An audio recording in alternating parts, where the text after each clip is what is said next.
दोस्तों नमस्कार। रीड की इस श्रृंखला में ये हमारा चौथा वीडियो है। पहला वीडियो हमने परमाणु संरचना वाला डाला है, उसके बाद फिजिक्स का बल एवं गति, और फिर हमने कोशिका स्टार्ट की थी, उसका पिछला पार्ट हमने डाल दिया है वीडियो में। अब उसका दूसरा पार्ट कोशिका का आगे का इस वीडियो में मौजूद है। उस पहले वाले वीडियो में हमने कोशिकांगों के बारे में जाना कि कोशिका में माइटोकॉन्ड्रिया, गोल्जी बॉडी, अंतःपृथ्वी जालिका और राइबोसोम, इनकी खोज और इनके कार्य वगैरह जाने थे। अब आगे हम इस वीडियो में बचा हुआ कोशिका का पार्ट देखते हैं, ठीक है। अब हम यहाँ पे सबसे पहले बात कर लेते हैं पादप कोशिका और जंतु कोशिका में अंतर देख लेते हैं पहले कि पादप कोशिका में और जंतु कोशिका में क्या अंतर होता है। क्रॉस का निशान समझ लेना कि ये अनुपस्थित है, और ये गुड का निशान है कि उपस्थित है। ये अनुपस्थित, ये उपस्थित। राइट का निशान उपस्थित, क्रॉस का निशान अनुपस्थित। अब संरचनात्मक लक्षण देखो।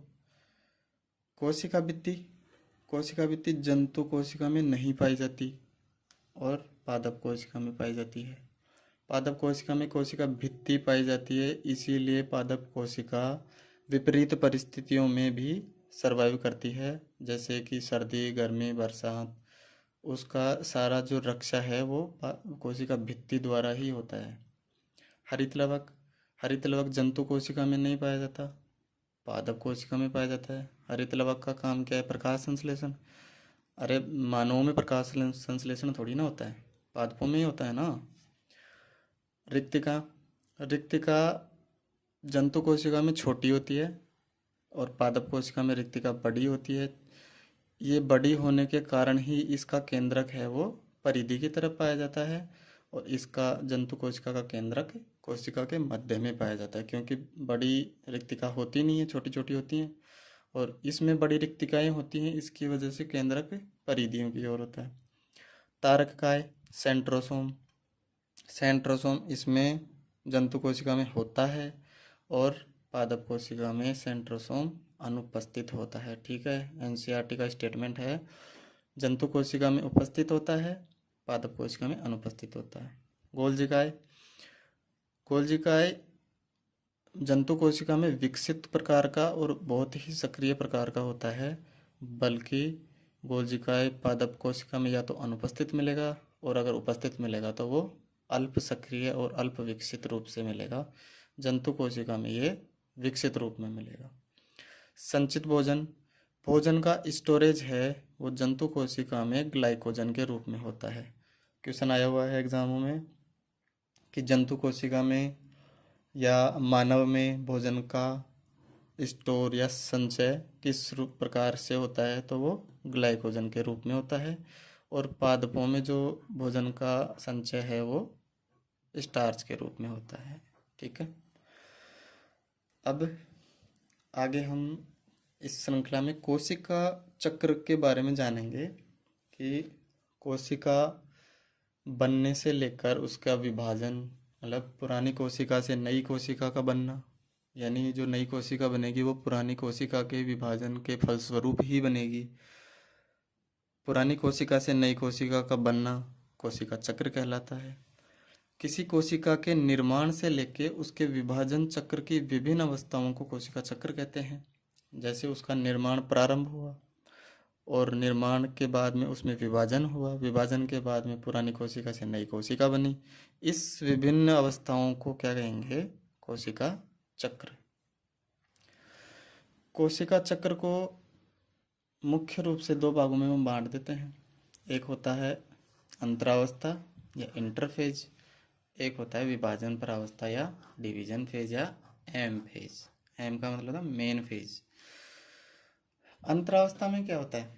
अंतरावस्था में कोशिका विभाजन के लिए जो आवश्यक पदार्थ होते हैं ना, उनका संश्लेषण होता है इंटरफेज अवस्था में। इंटरफेज अवस्था में विभाजन से संबंधित कोई कार्य नहीं होता है, बल्कि जो विभाजन होता है उससे पूर्व का कार्य होता है इसमें, कि विभाजन के लिए क्या क्या चाहिए। रॉ मटेरियल के लिए जो अंतरावस्था होती है, उसी में रॉ मटेरियल की आवश्यकता की पूर्ति कोशिका के लिए हो जाती है। यानी कि अंतरावस्था के अंदर विभाजन के लिए जो आवश्यक पदार्थ होंगे उनका संश्लेषण होता है। यानी कि इसके हम कोशिका विभाजन की तैयारी अवस्था भी कहते हैं। यानी कोशिका विभाजन से पहले की जो तैयारियां हैं वो सारी अंतरावस्था के अंदर ही होती हैं। यानी दो विभाजनों के बीच की अवस्था, विभाजन खत्म हुआ, उसके बाद विभाजन प्रारंभ होगा, तो खत्म होने के बाद से लेके प्रारंभ होने के पहले तक की जो स्टेज होती है वो अंतरावस्था होती है, ताकि उसमें आवश्यक पदार्थों की जो आवश्यकता है वो इसमें पर्याप्त रूप से तैयार की जा सके। अब अंतरावस्था को मुख्य 3 प्रकार से हम बांट सकते हैं इसमें। फर्स्ट है जीवन फेज, या इसे कहते हैं हम प्रथम वृद्धि काल या फर्स्ट ग्रोथ पीरियड। जीवन फेज में क्या होता है, जी का मतलब होता है ग्रोथ, वृद्धि काल। जीवन फेज में क्या होता है, ये पूरी कोशिका विभाजन का जो समय होता है उसका 30 से 40% भाग इस समय लगता है इसमें। जैसे कि 100 मिनट का समय लगेगा, एक उदाहरण दे रहा हूँ, लगता नहीं है। 100 मिनट के समय में 30 से 40 मिनट इसमें लग जाएंगे। 100 सेकंड का मान लो, 100 सेकंड के समय में 30 से 40 सेकंड इस अवस्था में लग जाएंगे। इसमें होता क्या है, डीएनए के संश्लेषण हेतु प्रोटीन और आरएनए का निर्माण होता है जीवन फेज में। क्वेश्चन यहाँ से ही मिलेगा, समय का तो इतना नहीं है कि जीवन फेज में क्या कार्य होता है। क्या होता है, प्रोटीन और आरएनए का निर्माण होता है जीवन फेज में, ठीक है। उसके बाद आती है एस फेज, संश्लेषी काल या सिंथेसिस पीरियड। ये कुल टोटल समय का 20 से 30% इसमें खपत होती है समय की। और इसमें होता क्या है, डीएनए का संश्लेषण। ध्यान रखना, जीवन फेज में प्रोटीन और आरएनए का निर्माण होता है, जो किसके लिए आवश्यक है, डीएनए के संश्लेषण के लिए। अब डीएनए का संश्लेषण कौन सी अवस्था में होता है, वो संश्लेषी एस फेज में। उसके बाद में जी2 फेज, जी2 फेज में समय लगता है कितना, 10 से 20%। और आवश्यक प्रोटीन है वो उसका संश्लेषण होता है इसमें। जो कोशिका विभाजन के लिए जो आवश्यक प्रोटीन की ज़रूरत पड़ेगी, प्रोटीन की जो ज़रूरत पड़ेगी वो इस जी2 फेज में ही उस प्रोटीन का संश्लेषण होता है। अब इसको हमने कोशिका चक्र को 2 भागों में बांटा था, पहला इंटरफेज और दूसरा हम एम फेज या विभाजन अवस्था। अब डिवीजन फेज का जो सारा सिस्टम है उसमें पूरा जो इसके बाद का प्रोसेस है कि इंटरफेज में तैयारियां हो गई। अब ये तो तैयारी अवस्था होगी ना, और जो विभाजन के अंदर जो सारी अवस्थाएं होंगी ना वो हम आगे पढ़ते हैं। देखो, कोशिका विभाजन, नई कोशिका का निर्माण पूर्ववर्ती कोशिका से होता है। हमने पिछले वाले वीडियो में पढ़ा था कि कोशिका जो सिद्धांत है उसमें स्वान और उसने स्लीडन ने बताया था कि जो नई कोशिकाएं हैं वो पुरानी कोशिकाओं से बनती हैं। और ये स्टेटमेंट दिया किसने था, ये स्टेटमेंट दिया था विर्चो ने, रुडोल्फ विर्चो ने, ठीक है। पूर्ववर्ती कोशिका को हम मातृ कोशिका कहते हैं या जनक कोशिका कहते हैं, पेरेंट सेल, ठीक है, पेरेंट सेल। प्रत्येक बहुकोशिकीय जीव का जीवन का प्रारंभ कहाँ से होता है भाई, ये जाइगोट। ये इम्पोर्टेंट है, ये बहुत बार एग्जामों में पूछा गया है क्वेश्चन, कि जो जीव का प्रारंभ है वो जाइगोट, ये एक कोशिकीय निषेचित अंड होता है। एक कोशिकीय निषेचित, फर्टिलाइज्ड, जिसमें फर्टिलाइजेशन हो चुका है। यानी कि मादा युग्मक और नर युग्मक मिलकर जाइगोट का निर्माण करते हैं। ये एक कोशिकीय निषेचित अंडा होता है। इसमें जो आगे कोशिका विभाजन होंगे, युग्मनज के विभाजन व विभेदन से भ्रूण बनता है और इसके बार बार विभाजन से जीव का निर्माण होता है, ठीक है। एक कोशिका बन गई, अब इस कोशिका में बारंबार विभाजन होंगे, यानी बार बार विभाजन होंगे, जिससे एक कोशिका, फिर 2 कोशिका, फिर 2 से 4 कोशिका, फिर 4 से 8 कोशिका, ऐसे बढ़ता जाएगा, जिससे लास्ट में क्या होगा, जीव का निर्माण होगा। जिस प्रकार से जीवों में, या हम कहें कि एनिमल सेल में या जंतु कोशिका में युग्मनज बनता है, उसी प्रकार से पादप कोशिका में नर और मादा युग्मक क्या बनते हैं, गैमेट्स बनते हैं। ठीक है, ठीक है। इसमें जाइगोट बनता है और इसमें गैमेट्स से ही जाइगोट बनेगा, यानी नर युग्मक और मादा युग्मक, इन्हें गैमेट्स कहते हैं। कोशिका विभाजन के प्रकार। कोशिका विभाजन मुख्य रूप से तो दो प्रकार का होता है, लेकिन हम तीन पढ़ेंगे। इसमें एक असूत्री विभाजन भी होता है। मुख्य रूप से दो होंगे, समसूत्री विभाजन और अर्धसूत्री विभाजन। इसको माइटोसिस कहते हैं, इसको मियोसिस कहते हैं। दोनों याद रखना नाम, क्योंकि कई बार ये हिंदी में लिख देगा कि मियोसिस। अब क्या करोगे हिंदी वाले, क्योंकि हमें दोनों लैंग्वेज में थोड़ा थोड़ा ध्यान रखना पड़ेगा, क्योंकि इसमें बहुत सारे टर्म्स ऐसे हैं अंग्रेजी के जो हिंदी में हूबहू एग्जामिनर लिख देता है। ठीक है, क्वेश्चन में। इसलिए दोनों इंग्लिश के टर्म और हिंदी के टर्म, दोनों टर्म ध्यान रखना है। ठीक है, आगे देखो। और जहाँ कभी कंफ्यूज लगे उसमें हम इंग्लिश में देख लेना कि जो हिंदी मीडियम वाले हैं कभी कभी इंग्लिश वाले टर्म में फंस जाते हैं, तो एक बार अंग्रेजी में मिलान कर लेना। समसूत्री विभाजन, अर्धसूत्री विभाजन और असूत्री विभाजन, मियोसिस, माइटोसिस और एमाइटोसिस। अब सबसे पहले हम समसूत्री विभाजन को देखते हैं। समसूत्री विभाजन होता क्या है। देखो, समसूत्री विभाजन मोस्टली कई कोशिकाओं में संपन्न होता है, यानी ये सिर्फ वेजिटेटिव सेल्स में ही संपन्न होता है। ये जनन सेल में संपन्न नहीं होता है। यानी कि जो वृद्धि वाला पार्ट है, वृद्धि, और जिसमें जैसे कोशिकाओं की मरम्मत है, मरम्मत, ठीक है, उसमें आदि में जो विभाजन होता है वो समसूत्री विभाजन ही होता है। जैसे अपने हाथ का आकार बढ़ता है धीरे धीरे, बच्चों के हाथ का आकार छोटा होता है, वो जैसे जैसे बड़े होते हैं तो उनका आकार बढ़ता जाता है। तो उस बढ़ते हुए आकार में क्या वृद्धि हो रही है, और वृद्धि में कौन सा विभाजन होता है, समसूत्री विभाजन। ठीक है। अर्धसूत्री विभाजन केवल जनन कोशिकाओं में होगा और बाकी सभी कोशिकाओं में समसूत्री विभाजन होता है। जनन कोशिकाओं में ये अनुपस्थित होता है, यानी जनन कोशिकाओं में कौन सा विभाजन होता है, अर्धसूत्री विभाजन। एक जनक कोशिका, जो जनक कोशिका हम पेरेंट सेल कहते हैं या मातृ कोशिका भी कह सकते हैं इसको। एक मातृ कोशिका, दो संतति कोशिका या पुत्री कोशिका भी कह सकते हैं इसको, डॉटर सेल, डॉटर सेल बोल दो, पुत्री कोशिका बोल दो या संतति कोशिका बोल दो, एक ही है। कभी कंफ्यूज मत होना इस चीज़ में कि संतति कोशिका और पुत्री कोशिका अलग अलग है, एक ही चीज़ है। एक जनक कोशिका दो संतति कोशिकाओं में टूटती है तथा प्रत्येक संतति कोशिका में गुणसूत्रों की संख्या जनक कोशिका के समान ही होती है। ये इसका सबसे मेन जो लक्षण है वो यही है कि मातृ कोशिका से दो पुत्री कोशिकाएं बनती हैं और जितने गुणसूत्र इस कोशिका में होते हैं उतने उतने गुणसूत्र इन दोनों कोशिकाओं में पाए जाएंगे। यानी इसमें जैसे 44 क्रोमोसोम हैं तो इसमें भी 44 ही होंगे और इसमें भी 44 ही होंगे, यानी मातृ कोशिका के समान होते हैं।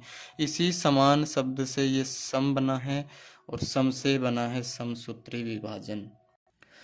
समसूत्री विभाजन को हम अब थोड़ा विस्तार से पढ़ते हैं।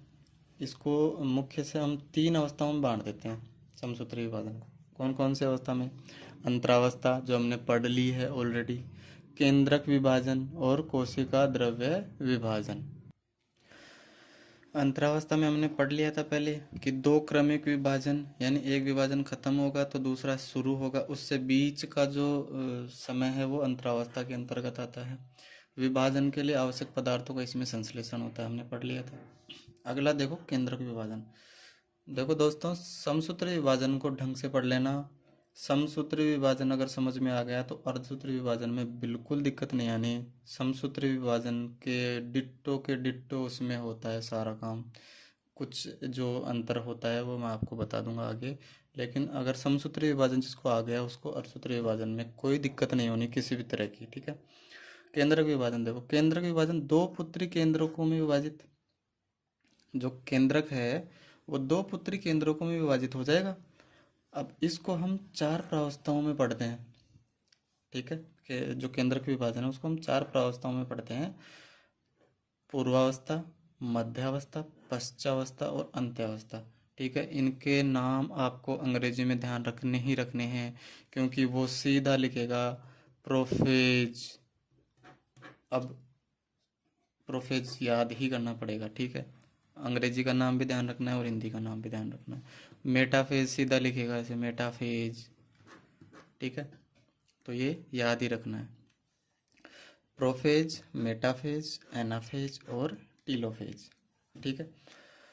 अब देखो हम सबसे पहले पढ़ते हैं प्रोफेज। समसूत्री विभाजन पढ़ रहे हैं हम, ठीक है। प्रोफेज से समसूत्री विभाजन प्रारंभ होता है, यानी ये सबसे प्रारंभिक स्टेज है। केंद्रक विभाजन जो है वो यहाँ से स्टार्ट होता है, ठीक है। गुणसूत्री पदार्थ का संघनन, यानी गुणसूत्र पदार्थ जो कोशिका में बिल्कुल फैला रहता है पतले पतले धागों के रूप में, वो क्या है, संघनित होता है, मतलब इकट्ठा होता जाता है। गुणसूत्र छोटे व मोटे स्पष्ट हो जाते हैं, ठीक है। गुणसूत्र छोटे और स्पष्ट मोटे हो जाते हैं। दोनों क्रोमेटिड, क्रोमेटिड क्या होता है, जैसे ये पूरा गुणसूत्र है, ठीक है, तो ये क्रोमेटिड कहते हैं इनको, इनको क्रोमेटिड कहते हैं, ठीक है, इनको क्रोमेटिड। ये क्रोमेटिड कहलाता है, क्रोमेटिड, या इसको हम अर्ध गुणसूत्र बोल दो, क्रोमेटिड बोल दो या अर्ध गुणसूत्र बोल दो। तो दोनों क्रोमेटिड, एक क्रोमेटिड ही हो गया, एक ही हो गया, दोनों क्रोमेटिड गुणसूत्र बिंदु सेंट्रोमियर, जो ये बिंदु होता है ना इसको सेंट्रोमियर कहते हैं। दोनों गुणसूत्र के बीच का ये बिंदु है ना, ये बिंदु, इसको सेंट्रोमियर कहते हैं, या तारक केंद्र बोल दो हिंदी में, ठीक है। से जुड़े हुए होते हैं, इससे जुड़े हुए होंगे ये दोनों क्रोमेटिड, एक ये जुड़ गया और एक ये जुड़ गया, दोनों क्रोमेटिड सेंट्रोमियर से जुड़ते हैं। इस प्रावस्था के अंत तक केंद्रिका और केंद्रक झिल्ली, जो कोशिका में जो ये केंद्रक झिल्ली हो गई और ये इसमें ये केंद्रिका हो गई, तो ये क्या है, विलुप्त हो जाती है, यानी कि ये जो केंद्रक झिल्ली है वो अनुपस्थित हो जाएगी और ये केंद्रिका भी दिखाई देगी ही नहीं, दोनों ही दिखाई नहीं देंगे। और जंतु कोशिका में तारककाय दो पुत्री तारक केंद्रों में, ठीक है, जो तारककाय होता है जंतु कोशिका में वो दो पुत्री तारक केंद्र विपरीत ध्रुवों में, जैसे ये कोशिका हो गई तो एक तारक केंद्र इधर बन जाएगा और एक तारक केंद्र इधर बन जाएगा। अगर इस तरह से बनेंगे तो एक इधर बन जाएगा और एक इधर बन जाएगा, बनेंगे विपरीत ध्रुवों में। तो एक तारक केंद्र इधर स्थापित हो गया, एक तारक केंद्र इधर स्थापित हो गया। तारक केंद्र का काम क्या होता है, तारक केंद्र से तारक किरणें निकलती हैं, ठीक है, तारक केंद्र से तारक किरणें निकलती हैं और इन्हीं तारक किरणों से क्या होता है कि तरकु तंतुओं का निर्माण होता है, ठीक है। इन्हीं तारक केंद्रों से तरकु तंतुओं का निर्माण होता है, ठीक है। अब देखो यहाँ तक पूर्वावस्था का काम खत्म, प्रोफेज स्टेज खत्म हो गई। यहाँ पे अगले स्टेज हम बात करते हैं मध्यावस्था या मेटाफेज। मेटाफेज में क्या होता है, तरकुतंतु का बनना, जो तरकुतंतु हैं उनका निर्माण स्टार्ट हो जाता है मेटाफेज में।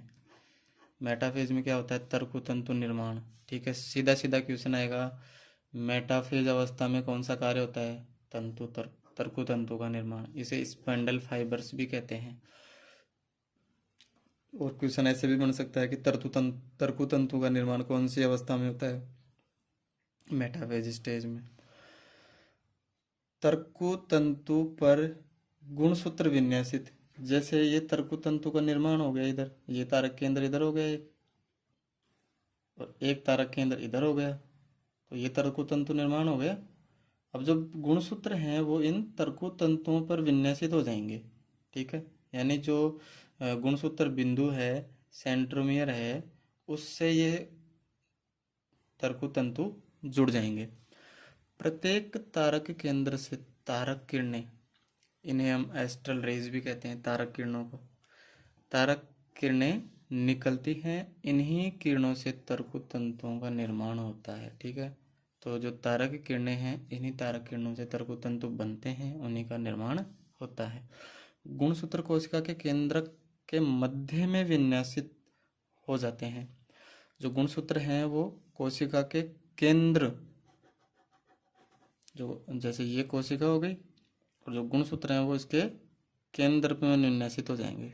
ठीक है, गुणसूत्र बिंदु जो सेंट्रोमियर है, हमने अभी बात की थी, ये सेंट्रोमियर है। तो जो ये सेंट्रोमियर है वो केंद्र में, ये तो केंद्र में, और जो इसकी भुजाएं हैं वो परिधि की तरफ। ठीक है, हम अभी इसको डायग्राम से और देख लेंगे आराम से, बिल्कुल शानदार समझ में आना है, कोई दिक्कत नहीं होनी, किसी भी तरह की कोई दिक्कत नहीं होगी। जो गुणसूत्र है वो कोशिका के केंद्र के मध्य में विन्यासित होगा, और जो सेंट्रोमियर है वो तो केंद्र की तरफ होगा, जैसे इस तरह से, ये तो केंद्र की तरफ होता है, और जो इसकी भुजाएं हैं वो परिधि की तरफ होंगी, इस प्रकार से, है ना।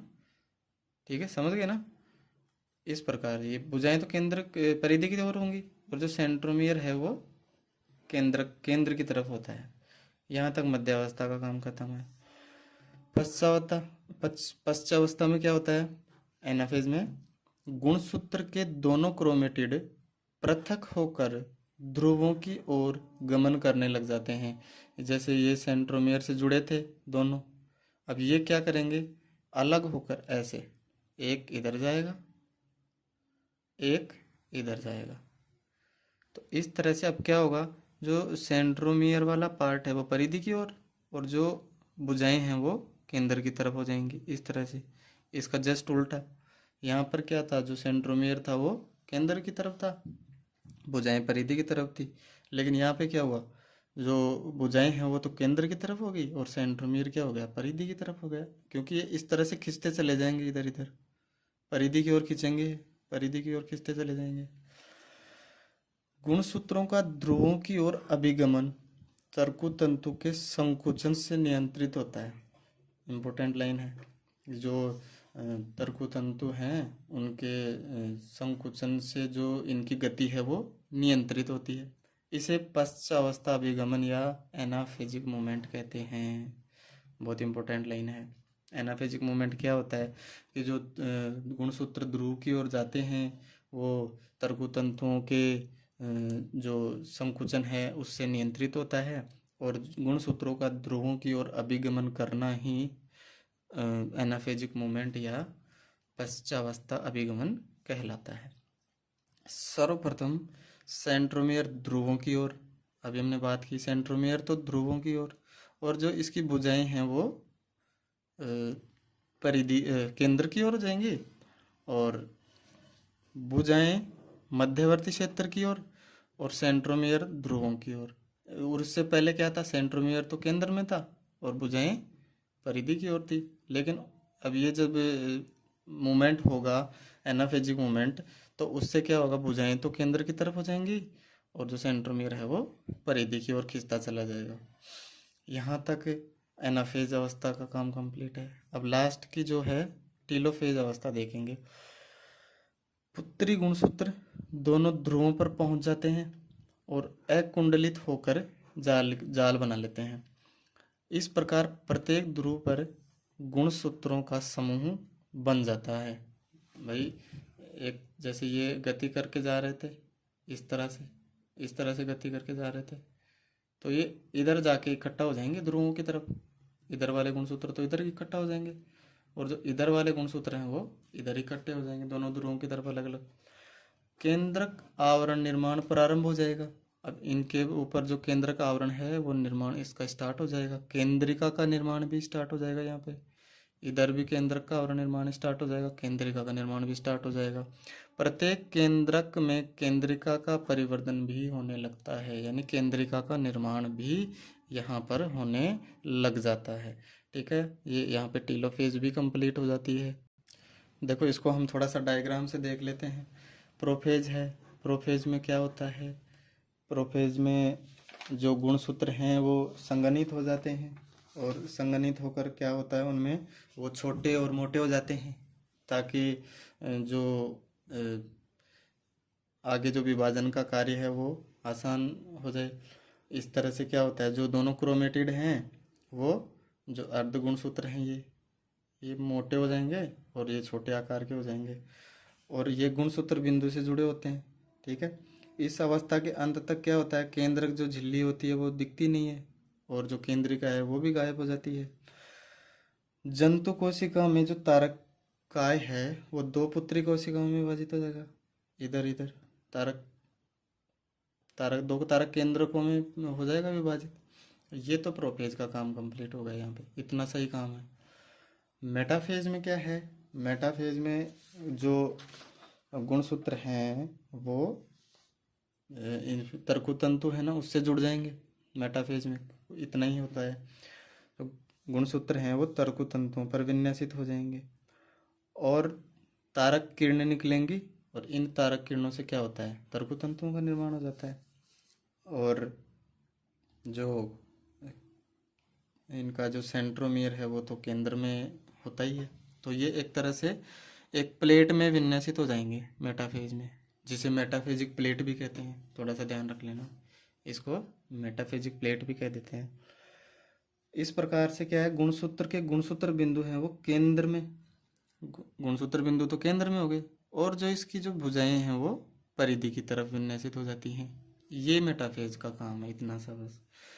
एनाफेज का क्या काम है, अब एनाफेज में क्या होता है कि ये सेंट्रोमियर है वो दो भागों में टूट जाएगा, एक भाग इधर आ जाएगा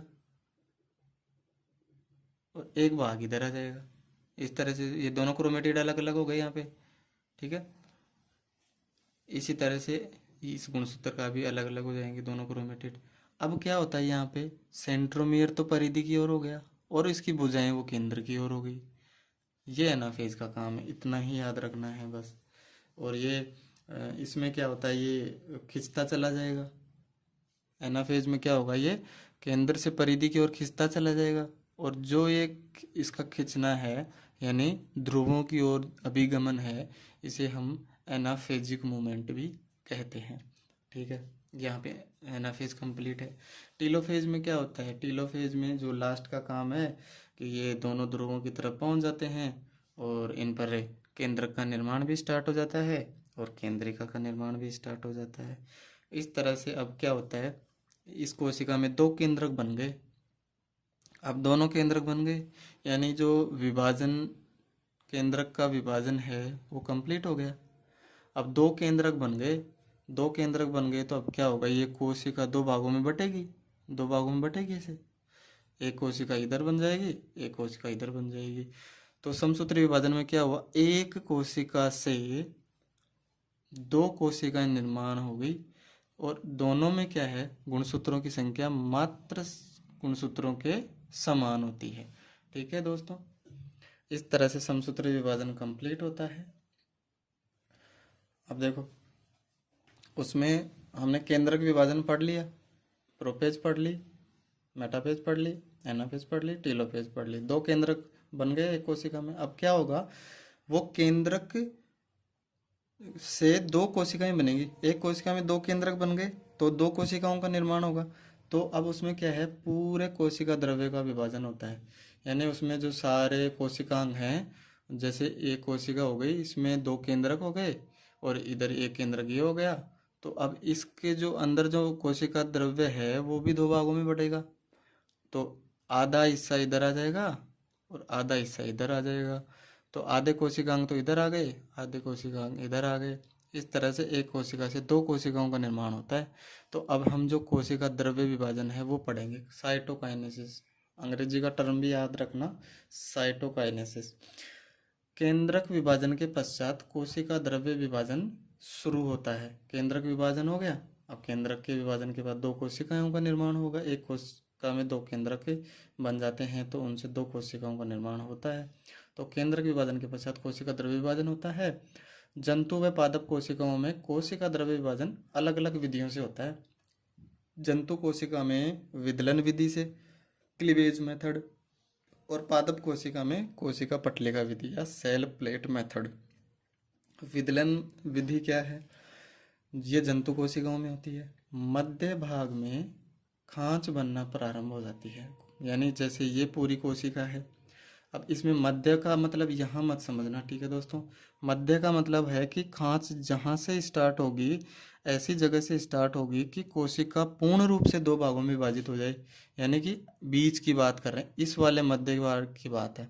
आधी कोशिका इधर होगी, आधी कोशिका इधर होगी। तो इस मध्य वाले भाग में खांच बनना प्रारंभ होती है। यहाँ पर, यहाँ से स्टार्ट होगी, परिधि से स्टार्ट होती है। खांच केंद्रीय भाग की ओर बढ़ती है, यानी परिधि से स्टार्ट होगी और बढ़ती बढ़ती केंद्र की तरफ जाएगी। इसे हम अभी डायग्राम में पढ़ेंगे आराम से, बहुत अच्छे तरीके से समझ में आ जाएगी आराम से। यानी परिधि से केंद्र की ओर खांच स्टार्ट होगी। अब ये तो होगी जंतु कोशिका में। पादप कोशिका में क्या है? कोशिका पटलिका विधि है, इसमें सेल प्लेट मेथड। ये पादप कोशिकाओं में होती है। पादप कोशिका के मध्य पदार्थ जमा होकर, ये पादप कोशिका हो गई, इसके मध्य में पदार्थ जमा होता है। ये होता होता क्या होता है? केंद्र से परिधि की ओर जाता है। उसमें परिधि से खांच केंद्र की तरफ आ रही है और इसमें पटलिका यहाँ से स्टार्ट होके परिधि की तरफ जाएगी। यह केंद्र से परिधि की ओर बढ़ती है और दोनों ओर सेलुलोज का निर्माण होता है पटलिका के। अब पटलिका ये है, अब इधर भी सेलुलोज बनेगा, इधर भी सेलुलोज होगा। इस तरह से दोनों तरफ क्या होता है? सेलुलोज का निर्माण होता है, जिससे कोशिका भित्ति का निर्माण होगा। सेलुलोज का जमाव होगा और उस जमाव से क्या होगा? कोशिका भित्ति का निर्माण होता है और अंत में दो संतति कोशिकाएं बन जाती हैं। इसी प्रकार से क्लीवेज मेथड में भी अंत में दो कोशिकाओं का निर्माण हो जाता है। अब इसको थोड़ा हम डायग्राम से देख लेते हैं, दोनों का, विदलन विधि का और कोशिका द्रव्य विभाजन का। देखो, विदलन विधि में ये होता है, कोशिका है वो खांच उसके मध्य से प्रारंभ होती है। आधी कोशिका इधर होगी, आधी कोशिका इधर होगी, तो बीच में से खांच स्टार्ट होती है, परिधि से स्टार्ट होती है और ये खांच बढ़ती बढ़ती केंद्र की तरफ जाती है और अंत में दो पुत्री कोशिकाओं का निर्माण हो जाता है। इसी प्रकार से कोशिका पटलिका विधि में जो पटलिका बनती है ना, वो केंद्र से तो स्टार्ट होती है और बढ़ती बढ़ती परिधियों की ओर जा रही है। देखो, परिधि की ओर बढ़ रही है, अंत में ये क्या हो जाएगा? धीरे धीरे दो कोशिकाओं में विभाजित हो जाएगी। तो इस प्रकार से जो कोशिका द्रव्य विभाजन है, ये तो जंतु कोशिका में होता है और ये पादप कोशिका में होता है। और इस पटलिका के दोनों तरफ सेलुलोज का जमाव होगा और इसी सेलुलोज से कोशिका भित्ति का निर्माण होता है। ठीक है दोस्तों, अब समसूत्री विभाजन है, उसका महत्व देख लेते हैं हम कि समसूत्री विभाजन का क्या महत्व है, समसूत्री विभाजन क्यों होता है। शरीर की वृद्धि और अंगों का निर्माण व उनकी मरम्मत। जैसे कि कोई हमारे घाव हो गया, अब वो घाव जैसे जैसे भरता है तो वहाँ पे कोशिकाएं बनती हैं नई, तो उन कोशिकाओं का जो विभाजन है वो समसूत्री विभाजन ही उनमें होता है।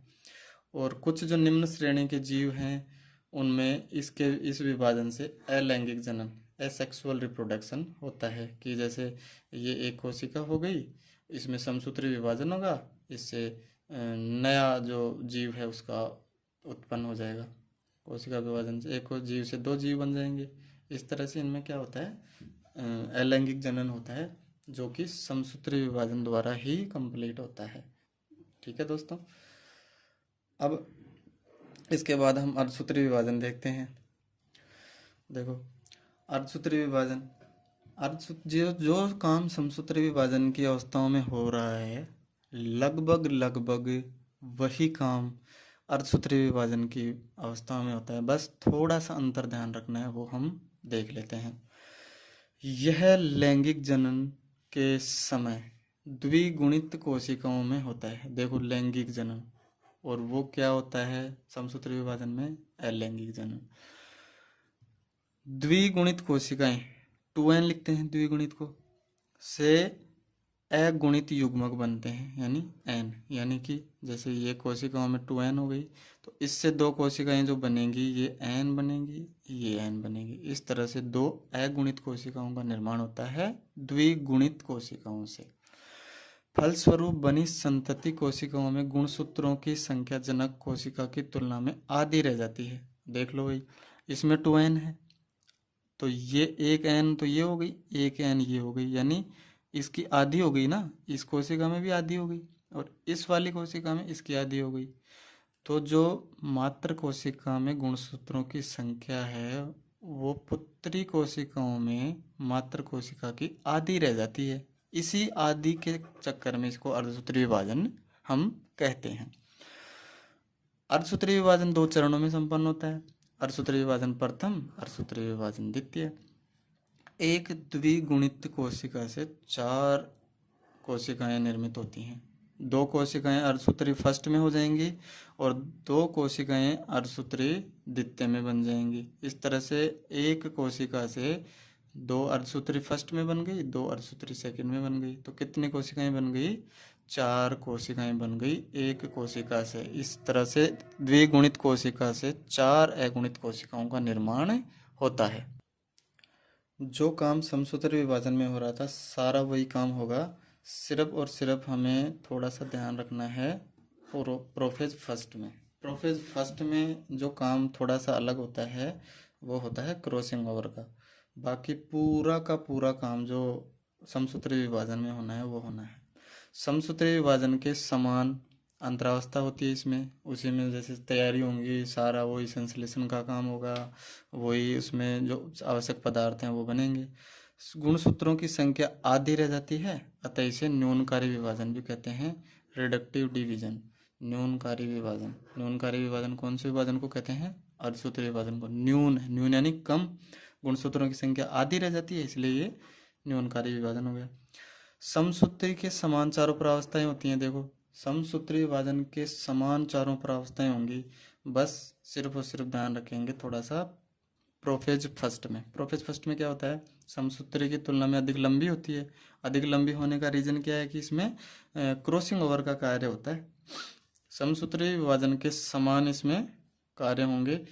अलग कार्य कौन सा होगा? समसूत्री विभाजन से जो अलग कार्य होगा वो कौन सा होगा कि इसमें जो समान जीन रखने वाले समजात गुणसूत्र है ना, जैसे कि त्वचा का रंग है, उसमें जैसे ये गुणसूत्र तो हो गया माता का, ये गुणसूत्र हो गया पिता का। कौन सी चीज़ का? त्वचा के रंग का। ये पिता का हो गया, ये माता का हो गया। अब इनमें जो क्रॉसिंग ओवर होगा जिससे माता के कुछ लक्षण आ जाएंगे, कुछ पिता के लक्षण आ जाएंगे, तो इसी को क्रॉसिंग ओवर कहते हैं। गुणसूत्र के क्रोमेटिड कुंडलित होकर अपने भागों का आदान प्रदान करते हैं, जिसे जीन विनिमय या क्रॉसिंग ओवर कहते हैं। थोड़ा सा इसको हम देख लेते हैं डायग्राम से।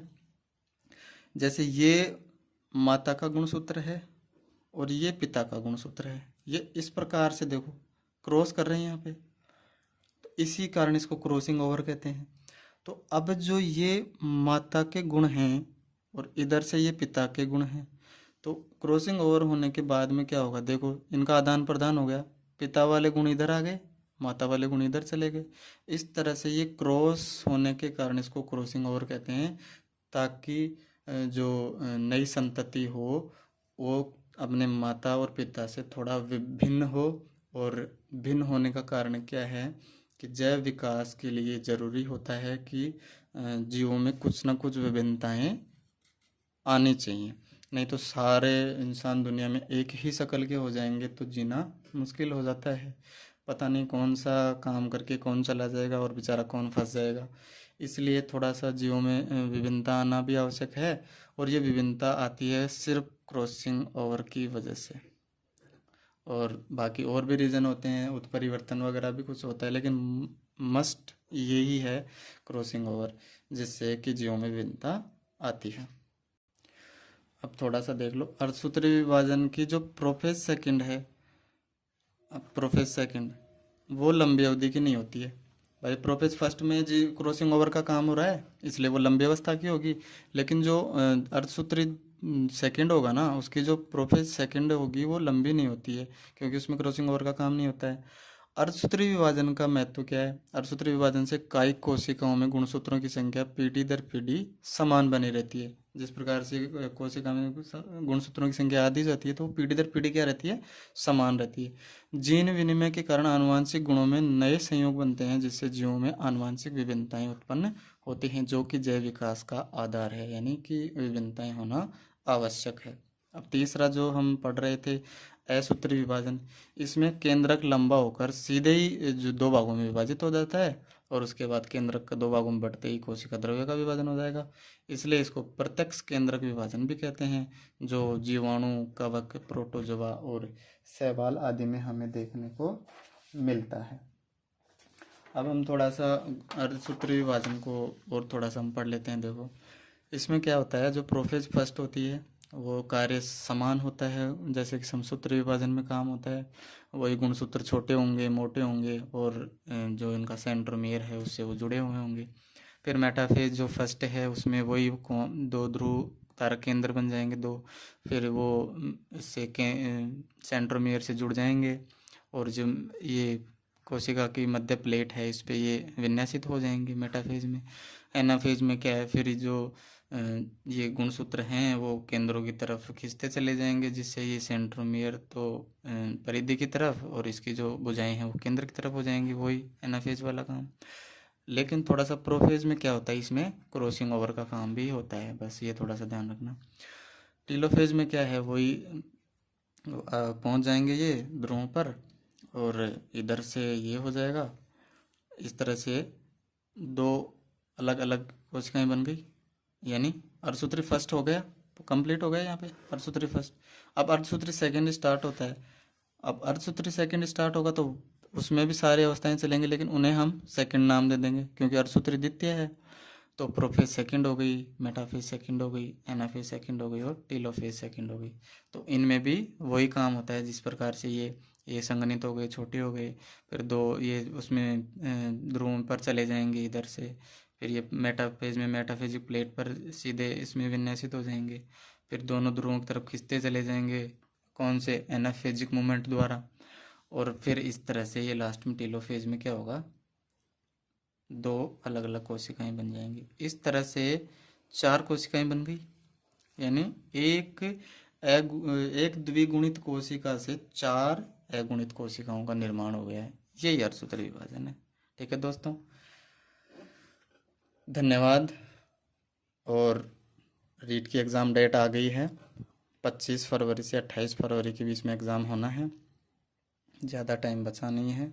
तो आप मेरे वीडियो को स्पीड में बढ़ाकर आप रिवीजन कर सकते हैं। जब भी आप फ्री टाइम में हों, आप मेरा वीडियो आराम से चला के सुन लो, आपका एक क्विक रिवीजन हो जाएगा, क्योंकि मैटर सबके पास पड़ा है, कोई दिक्कत नहीं है। नया मैटर किसी को भी नहीं चाहिए, और नया मैटर मिलने से अब कोई मतलब भी नहीं है। जो आपके पास मैटर है वही पढ़ो, सिर्फ रिवीजन के लिए मेरा जो वीडियो है वो देखो आराम से।